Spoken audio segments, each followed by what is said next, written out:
What's up mga kanoo? Isang magandang araw. Ngayon nga pala ibabahagi ko sa inyo ang aming naging ganap noong nakaraang Gender and Development Training. Tinatawag namin GADCOM Psychosocial Support Activities. Taon-taon nga po itong ginagawa. Lahat nga po pala ng teachers, faculty, and non-faculty staff ng Buena Vista National High School ay andito ngayon.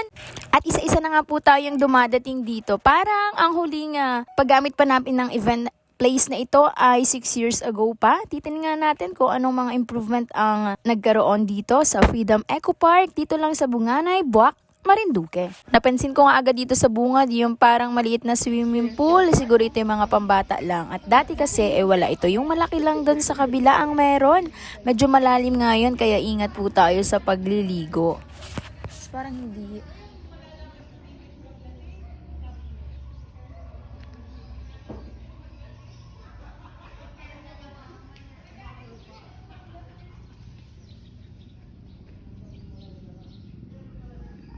Habang naghihintay nga ng mga kasama natin mga guro, ay magmamasyal muna tayo dito.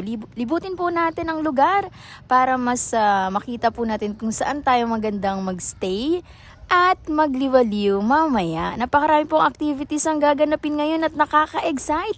Ang ganitong gawain po ay napakasarap sa pakiramdam kasi kahit isang araw or dalawang araw ay nakakapahinga po tayo sa mga gawain sa paaralan at nakakapahinga din tayo sa pagsasaway at pagbantay sa mga makukulit na mga bata. Shoutout nga pala sa lahat ng mga guro ng Buena Vista National High School at mga mag-aaral. Ayan, unti-unti na nga dumadating dito ang karamihan at eto na nga ang simula. Nagre-register na po kami dito para makita kung ilan ang attendees at atin na nga pong simulan ang mga panimulang gawa. At eto na nga ang naunang naging hakbang namin ni Ma'am Pat, hanapin yung room assignment namin. At nahirapan kami kasi nawala si Ma'am Gian. Tara kaibigan, samahan niyo kami. Tibay. Ilang araw ka dito? Hindi na ako eh. Ano ba yung pakisang libukan na?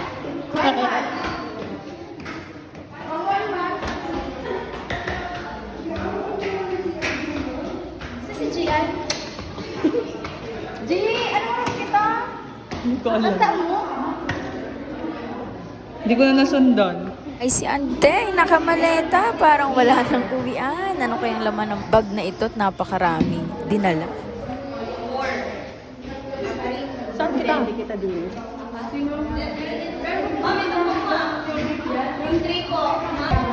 May number po ata kami. Ano number po kayo? Ano tawag? Hindi ko masundin yung number ko.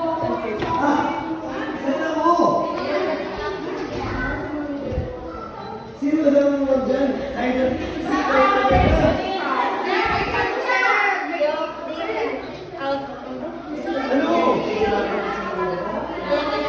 Ay, nasaan nga sila?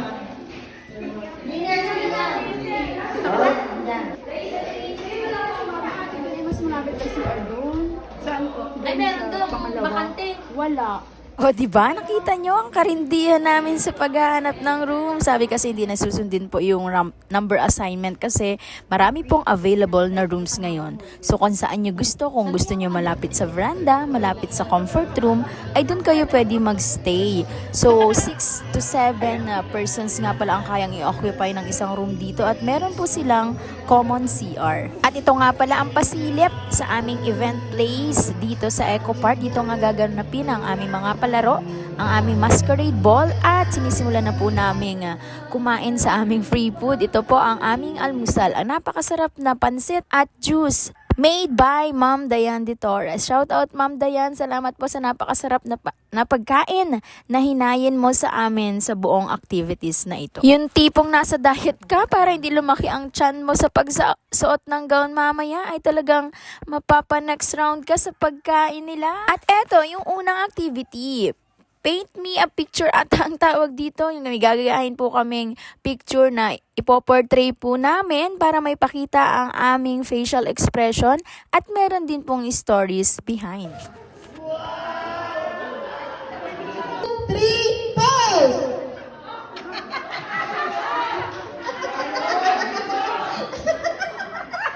Okay, a picture. 1, 2, 3, pause! Okay, picture. Ready? 1, 2, 3, go!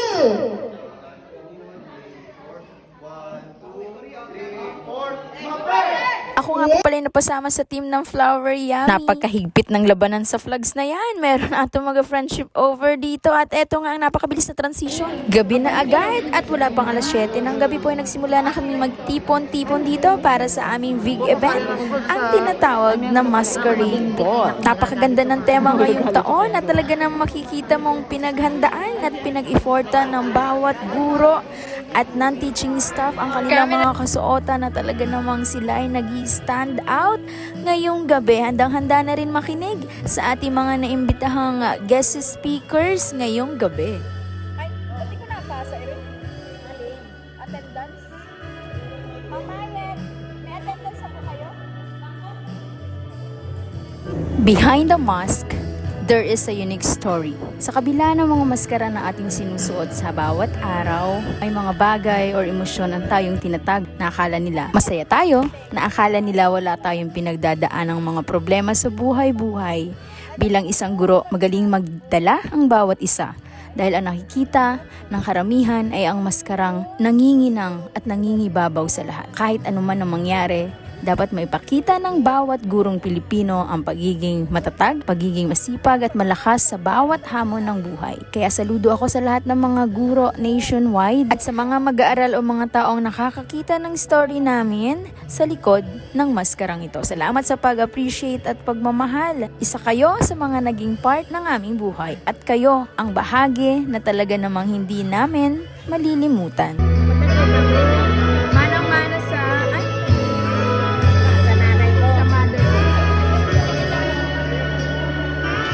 Basta lang wait. Mayora ha. Hindi ako exciting na si Lodel. Pinirman mo na po yung bagong budget ng 2025. Meron na po 15K ang other teacher. SRI. Sa akong bigas. Kasi nag-take Dapat ay dala-dala yun. Ready, go!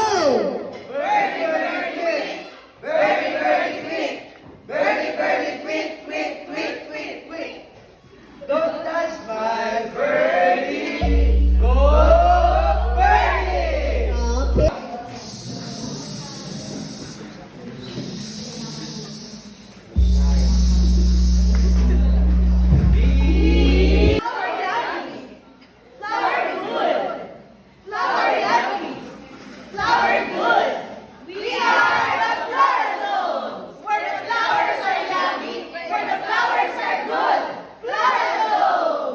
Okay. Okay. Baka natin ang flower zone.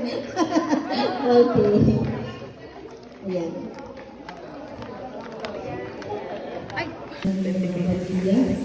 As you take care of others, children, Angeles as Vice Governor for Rizal. Ganda naman ng aming documenter. Outstanding contribution and number one partnership and development sa National High School. Given this 22nd day of November, resort during the 2024 Gender and Development Activity of Buena Vista National High School. Signed, yours truly, the Principal of Buena Vista National High School.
hear the wind. What a journey it has been. In the air is not inside, but the stars around tonight, and they're bound to light my way. When they're shining on my life, I can see a better day. It has been. Vice Governor Adrian Angeles, Ate Chris, and also to the rest of my Maroon White family, magandang gabi sa inyong lahat. It always feels good na bumalik sa Buena Vista National High School.